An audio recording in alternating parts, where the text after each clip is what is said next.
So what we do? Yeah, I need to give it to you. This is Kevin's phone. Look the phone. Yes, this is all. I don't know what it is, but this app, I'm not gonna open it because I don't know what we're gonna see. Snapchat. We do like this tonight. Yes. Up. Bam, and it's gone. Friday evening, that app goes off. So to all the other trainers, Friday night, no more Snapchat, please, until Sunday evening. Nothing to say, Kevin? No. It's like that.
This is vacation. Oh. Just a few days we have to enjoy here, so need to take the moments to appreciate it.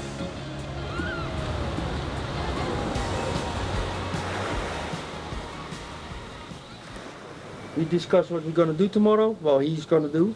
I'm not a rider, eh? I'm just for backup. And then, yeah, let's see what he can do. I'm really happy with last weekend. Did you tell them or not? Did they ask? Yeah. You know, it was...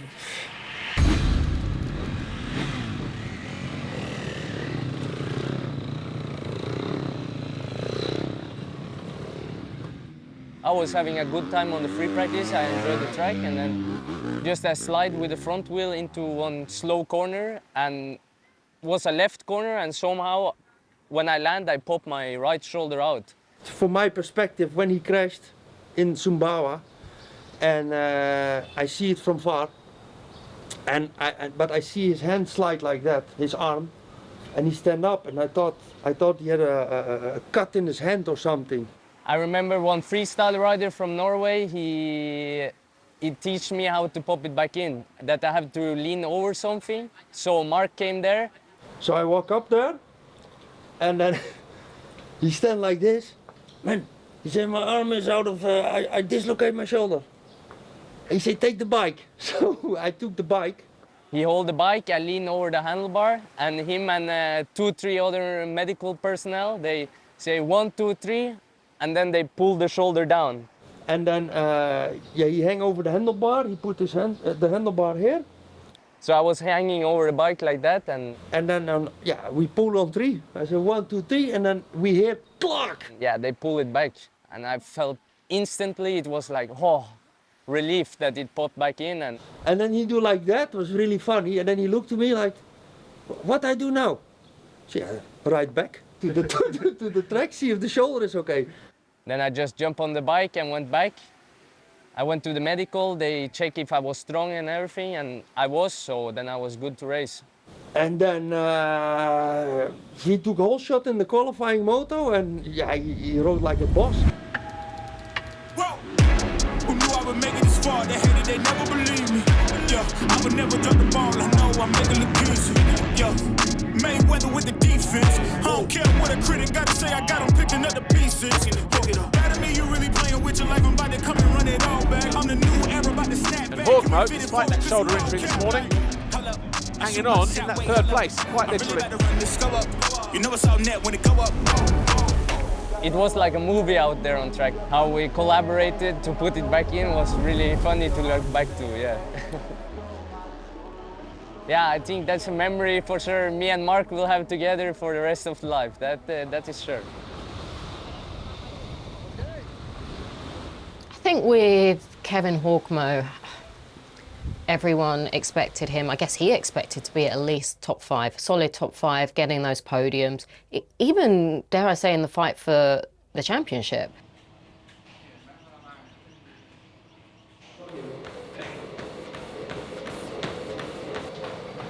I had a good winter with the team. We enjoyed a lot being on the bike, and yeah, we trained good.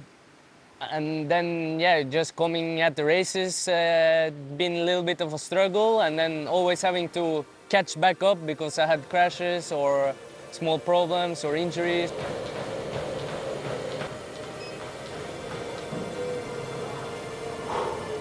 So I'm feeling that I'm getting really strong in the head this year with all the struggles. Yeah, you can call it bad luck, but that's racing, and I think that's part of what everybody have in a season. So maybe I'm a little bit unfortunate to have it back to back to back, but we just need to get through it.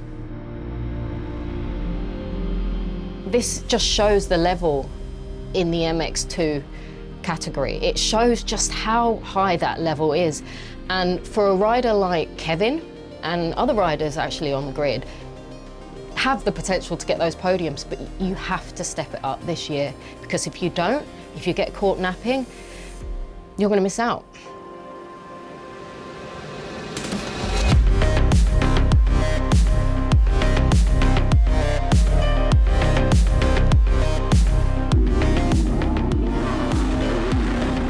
But it's Geerts who leads the way. Second, Van der Moosdijk. Third, Adamo. Langenfelder in 4th, Everts in 5th place.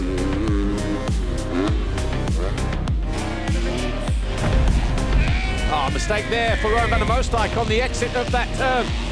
So all of a sudden, Adamo and Langenfelder have gone through.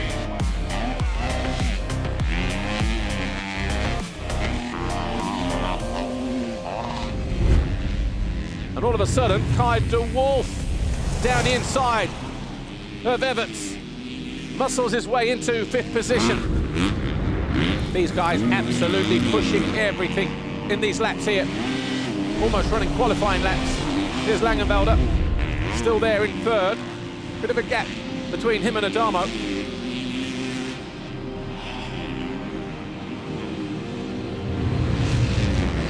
How much more of this can Langenfelder take here? Because Van der Moosdijk closer than he was a couple of laps ago. Closest he's been all race, trying to get back into 3rd position here. Remember, he was 2nd on the opening lap. He's going to cut back to the inside here. Beautiful line there. But he may lose out again. No, not quite. Van der Moosdijk now up in the 3rd place. And Kai de Wolf nips through on the inside as well, almost immediately. So 2 passes in 2 corners.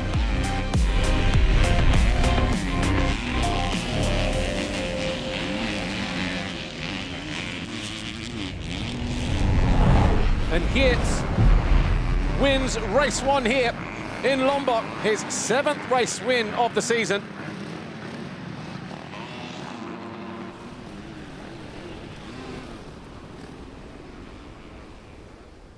You know, we had Jago get injured, and that really opened up the championship.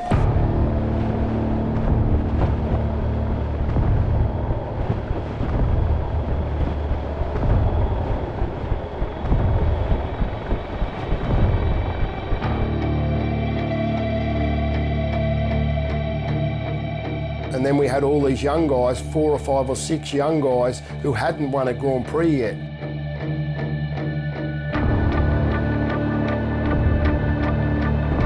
Since Jago got injured, Kai wins in Latvia and Liam wins in Germany.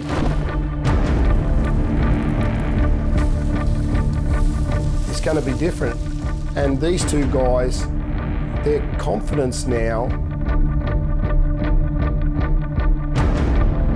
I'm wondering what's going to happen if Jago starts to get to his level before his injury, if these guys are going to be able to actually fight him back.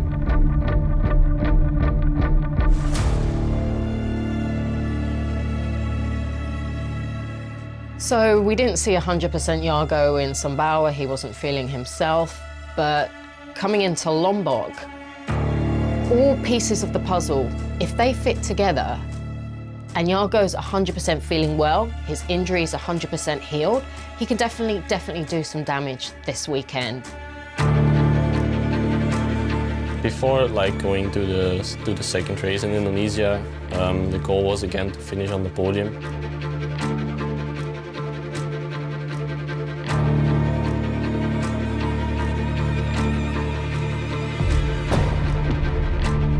But I felt so good on the track and my riding felt so good that I knew I could win. All the pain, all the tears, all the recovery and the stress of the past few weeks, Jago would want to put behind him. He has a point to prove, and he is still very much in that championship fight. I think with Jago, he'd see Lombok as his weekend. If he does a clean sweep, if he gets those points, we're going to see a totally different Jago going into the rest of the year. And he wants that title, and he's not going to stop, clearly, until he gets it. With his 20th career Grand Prix victory, his 50th podium, and his 40th race win on his 100th Grand Prix appearance, Jago Geerts wins the MXGP of Lombok. It was really nice to take the win there, and it was a big confidence boost for me that I'm back on my old level. Now it's just trying to maintain that level and do it again in the next races, because still need to make up a lot of points.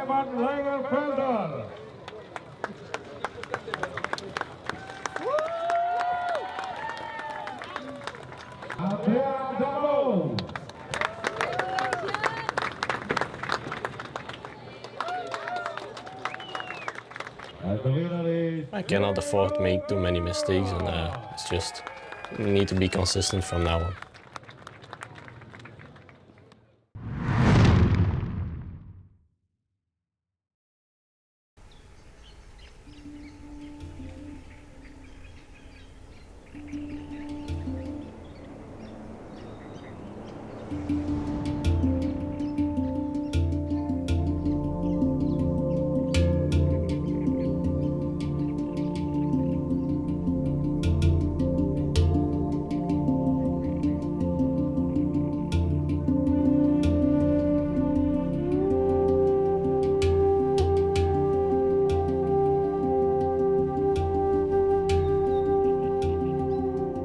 Indonesia's my favourite country in the world. And it's because of the people are so friendly and they're not complaining about everything. They're always smiling, you know, they're willing to do anything for you. You know, if you're walking along the road, they'll ask you, do you want to lift to the track or wherever you're heading? They really admire us, which is, in some ways, is a little bit weird, because we should be admiring them because of what sort of lifestyle they have, and they're always happy.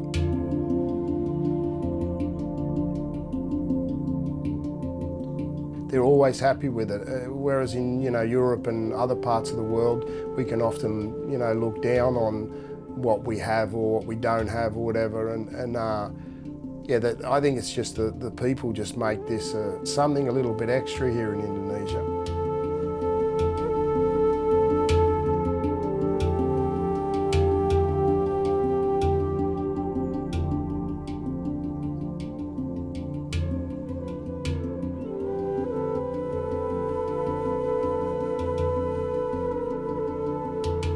One thing that stands out for me for Indonesia is it's just the appreciation. The appreciation the fans give, not only the riders, but the sport. But this is, I think, a fantastic part of our job, and I'm sure all the riders appreciate it as well. It's just, it opens our mind up to a different world, and it's just so nice to be a part of that world as well.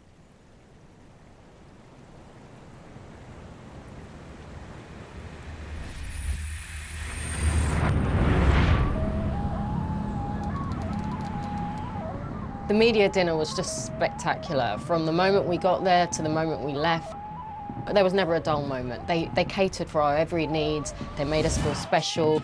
There was huge stage lights, presenters, costumes. It was the dances, such a good representation of Lombok and of their culture.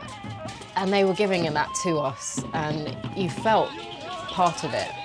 Wow, Woody is such an honor and pleasure for us. I feel Smayanti. They had the fans, they were dancing with the Indonesian ladies, and everyone had such a good time, and I think it was exactly what everyone needed just to come into the second round of Indonesia. We just felt good. It's not only important for Lombok and the representatives of Lombok to have MXGP in town for the races and the fans, but also us being there just helped make them better. The infrastructure, the roads, they want to better themselves for us and also for their future as well. And that's so nice to know that the positive influence that MXGP and our sport are having on a country on the other side of the world.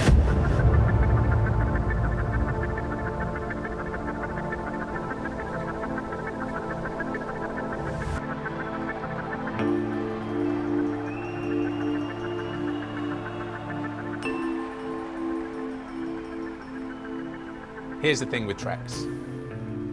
We go to Sumbawa, a track we've been to before. First impressions for the riders when we were there in 2022 was, wow, what an amazing racetrack. Because it's hilly, it's spectacular, it's got big jumps. You know, it's almost like the Majora or the Matterley of Asia, you know. Then we go to Lombok. Hello everybody and welcome back to Lombok. It's round 11 of the FI Motocross World Championship, the MNC MXGP of Lombok. A track that's built on one level, no elevation. Some people can look at it and go, yeah, it's a flat track. But we don't have support classes. We don't have EMX-125 or 250 or WMX, so we're missing about 130 riders. The tracks don't cut up, they don't develop as many lines. The racetrack here, 1,640 metres long. You see how gravelly it is in there, look, a little bit sandy, a little bit shaly. Not too dissimilar to what you get in Uddevalla, maybe Loket. Romain Febvre on the studio show likened it a little bit to Argentina in the fact that it's very loose dirt and quite choppy, quite edgy in that respect. It was also one of those tracks where riders didn't really get much time to breathe. Every point on the racetrack, you're having to work extra hard to cover the ground from A to B. And so there was a lot going on with that racetrack in Lombok, more so than met the eye. Quite an interesting prospect for the riders because there's a lot of physical elements out there, a lot of waves, big jumps, unpredictable corners. All through the weekend, the lap times are high, the pace is high, the track isn't really breaking down. The riders are so in that zone of going faster and being closer, that carries over into the races itself. And this is why we see the battles.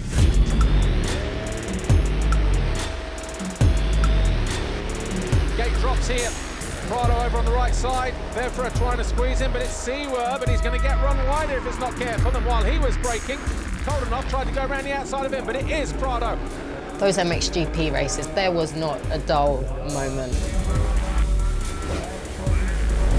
There is Fernandez down the inside of Seewer, barges him out of second place. Jeremy Seewer, you see Romain Fernandez pushing, pushing, pushing. But Seewer going the long way round here, gets the power down. He'll have the commanding line in the next left-hander at the end of the straight. He knows Fernandez is there as well, just squeezes him and they bang past. Fernandez not letting this one go, is he? Gets back into that second position. Only closes down Seewer on the finish line jump, who's surely going to come back for more, and he does. Takes that second position away again, looks back at Fernandez, saying, get back in your box, son. And he says, no way, Jose. I'm coming back for more around the outside. These two absolutely tearing strips off of each other. It's almost like none of the other riders around them existed. You're on the edge of your seat. The corners were quite wishy-washy, so they could go in and cut across and square off and create a pass 3 corners before they actually made the pass. That is great racing. Jorge Prado, an easy win in the Ram MXGP qualifying race here in Lombok.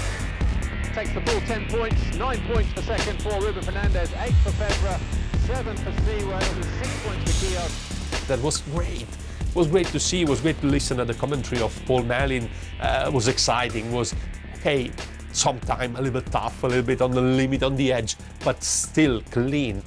It's something that we need. It's something that is exciting, is clean, and show that our sport can be exciting not only at the start. Our sport is great, is fantastic, because the action can be fantastic.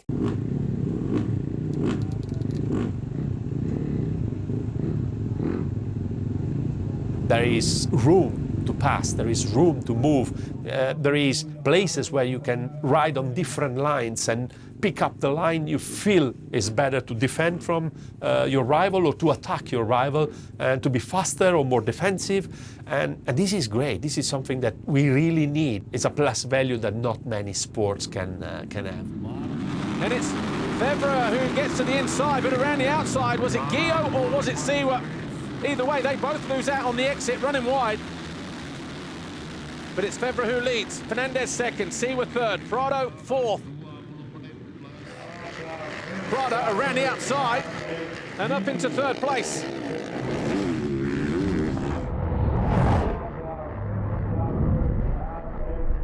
Prado, oh, and Fernandez down. Folds the front mid-turn. An easy pass then for second in the end.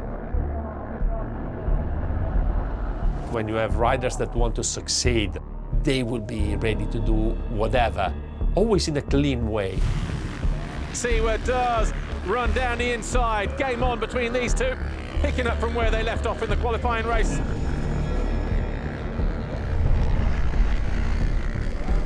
Down the inside, same corner, Fernandez. Right, Seewer, can he cut to the inside? Yes, he can. Will he get his elbows out? Yes, he does. Nowhere to go for Fernandez. Seewer back in fourth. It looked like Febvre had escaped, but then Pace is just starting to pick up between these two. the last 10 minutes, Prado got close to him. Prado wants to prove to himself that he deserves this title. Not only can I get the starts, not only can I win the races and get the podiums, but I also can battle. I can also get that intensity. And we saw that with that battle with Febvre. And it was nice to see. It's good. It's entertaining for us to see. Prado definitely looking interested. Denied for now, but for how much longer? Febvre goes defensive as they take the two-lap board. They were like third gear wide open before they'd hit the braking zone. The first time it's been under pressure, the whole race. And Prado swings across. Febvre didn't like that. Big shake of the head. But it's Prado who leads. Jorge Prado crosses the line to win race one here in Lombok.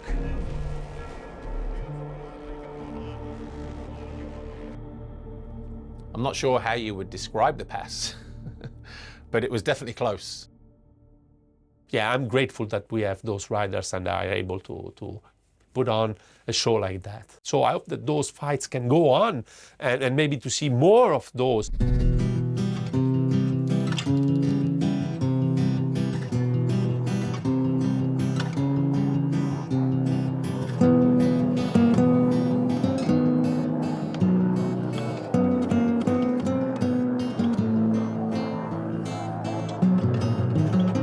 Febvre second in race one, just like he was a week ago, behind the same rider. Will they reverse those positions and will we have the same outcome, yes or no? In and out early, well, Prado trying to second guess everything that Febvre is doing, closes down the attack again. Round the outside, Febvre gets the better drive, makes it back-to-back wins here in Indonesia. He wins Sumbawa, he wins here in Lombok.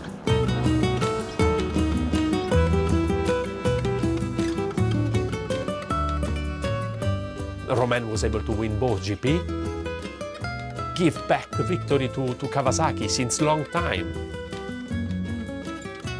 But even more than this, he was able to give the victory to Ice One, to Kimi Räikkönen, the owner of the team, and to Antti Pironen, that was missing since 2017.